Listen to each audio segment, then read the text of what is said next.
Hello and welcome. As you can see, the topic of today's video is direct and indirect object. Here we will learn their definitions and we will also discuss few confusions regarding their differences. So let us begin with the definition. A noun phrase or a pronoun that receives the action taken by the subject is called a direct object. So I've underlined these three words for you to keep in mind. Just keep in mind these three words for the definition of direct object. For now, let us move to indirect object. A noun phrase or a pronoun that receives the direct object is called an indirect object. So what is the important thing about the definition of an indirect object is receives the direct object. So just keep in mind these two things. A direct object receives the action and indirect object receives the direct object. So let us have a look at few examples to make it more clear. So as you can see, in each of these 3 points I have listed 2 sentences.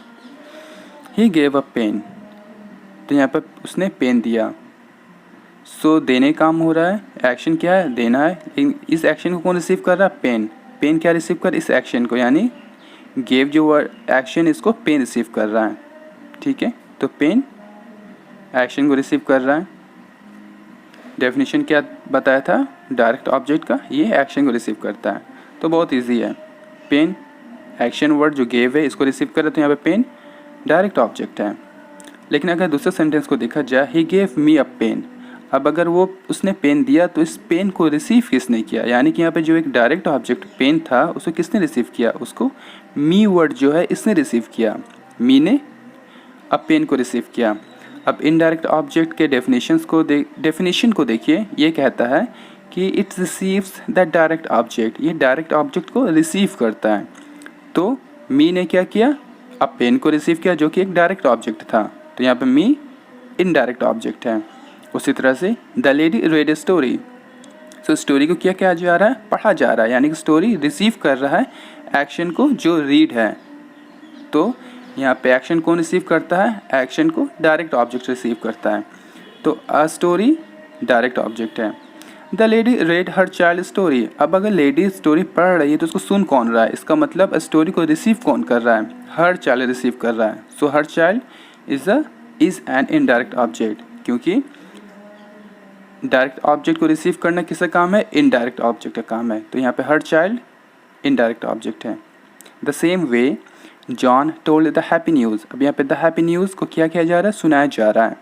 तो यहाँ पे told को happy news receive कर रहा है. तो यहाँ पे हैप्पी न्यूज़ डायरेक्ट ऑब्जेक्ट है. But John told his curious mother the happy news. अब हैप्पी न्यूज़ वो सुना रहा है, तो इस हैप्पी न्यूज़ को सुन कौन रहा है? His curious mother. ये रिसीव कर रहा है इसको. तो यहाँ पे क्यूरियस मदर जो है वो डायरेक्ट ऑब्जेक्ट हैप्पी न्यूज़ को रिसीव कर रही है. तो यहाँ पे ये इनडायरेक्ट ऑब्जेक्ट है. So I hope this makes it clear why there is a difference between their definitions, right? So just keep in mind, direct object receives the action and indirect object receives the direct object. Now I want you to remember a few other important points about their differences if you did not understand much. I have listed here these 3 points. See, in presence of only one object in the sentence, that object is always a direct object. इसका मतलब अगर किसी भी sentence में सिर्फ एक object हो तो वो हमेशा डायरेक्ट ऑब्जेक्ट ही होगा. जैसे कि यहाँ पे है ही गेव अ पेन, सिर्फ एक ऑब्जेक्ट है. उसी तरह से the lady red a story, यहाँ पे भी एक ऑब्जेक्ट स्टोरी है. John told the happy news, यहाँ पे भी द हैप्पी न्यूज़ सिर्फ एक ऑब्जेक्ट है. तो ये सारे object a pen, a story, the happy news direct object हैं. ठीक है, क्योंकि पहला पॉइंट कहता है कि अगर एक ऑब्जेक्ट हो सेंटेंस में तो वो हमेशा डायरेक्ट ऑब्जेक्ट होता है. When two objects are present in any sentence, first object is always an indirect object while the second one is a direct object. अब सेकेंड टाइप देखते हैं. He gave me a pen, the lady read her child's story, John told his curious mother the happy news. अब ये सारे में दो object है. Me, a pen, her child, a story, his curious mother, the happy news.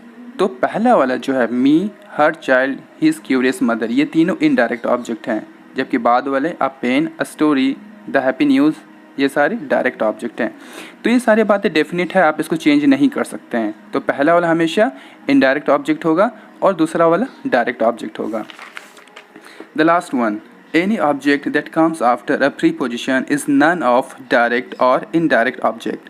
That object is called the object of that preposition. अब इसका मतलब ये हुआ कि जब कोई सा भी ऑब्जेक्ट जो प्रीपोजिशन के बाद आता है वो ना तो इनडायरेक्ट ऑब्जेक्ट होगा ना ही डायरेक्ट ऑब्जेक्ट होगा, उसे हम कहेंगे object of the preposition. So let us have a look at few examples. He gave me a pen. अब इसमें कहीं कोई प्रीपोजिशन नहीं है तो पहला वाला इनडायरेक्ट ऑब्जेक्ट है, जबकि अ पेन डायरेक्ट ऑब्जेक्ट है. ठीक है, लेकिन अगर दूसरे सेंटेंस को देखा जाए, he gave a pen to me, इसमें क्या है, एक प्रीपोजिशन है जो टू है यहाँ पे.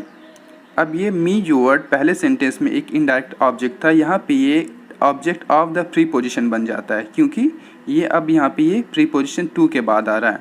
तो यहाँ पे ये इनडायरेक्ट ऑब्जेक्ट अब नहीं होगा, ये हो जाएगा object of the preposition to.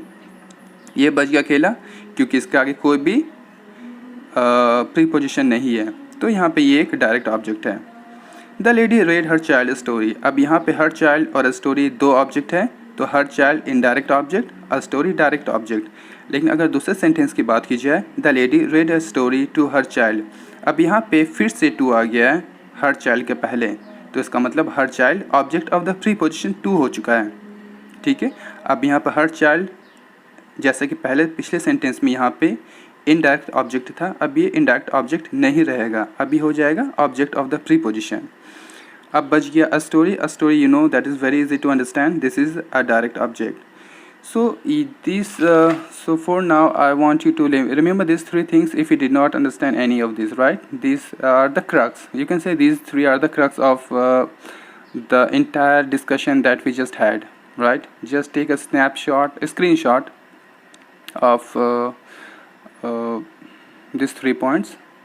Alright then, I hope it helped at least few of you to understand the difference between a direct object and indirect object. Now I'll see you in my next video.